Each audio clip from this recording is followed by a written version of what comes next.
Oymyakon is a really faraway village in Russia, and it's super famous for being the coldest place where people live all the time. It's in a hilly area near the Oymyakon River, and during winter, the temperature can drop to around -50°C, 58 Fahrenheit, even though it's so cold.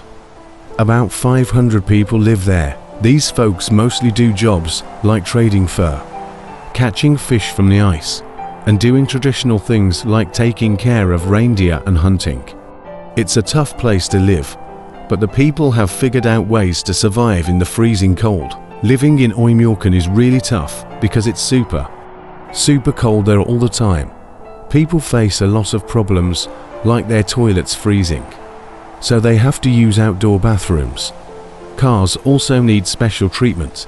They have to be warmed up in garages or kept running all the time to avoid freezing. Growing food is almost impossible because the ground is always frozen.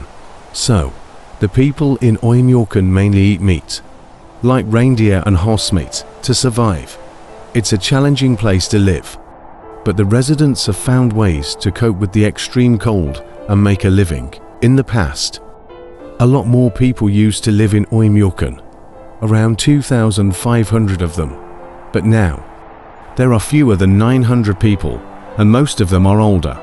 Only 250 are younger than 30 years old, so not many young folks live there, and the number of people has gone down a lot over time. During World War II, Oymyakon had a special role.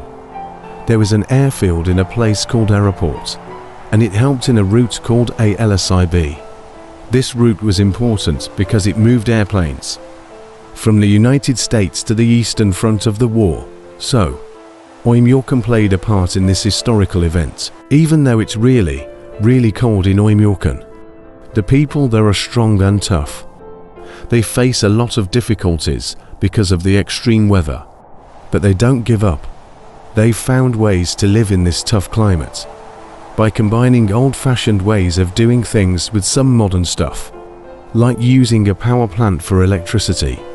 The village shows how people can be really determined and make a life even in really hard situations.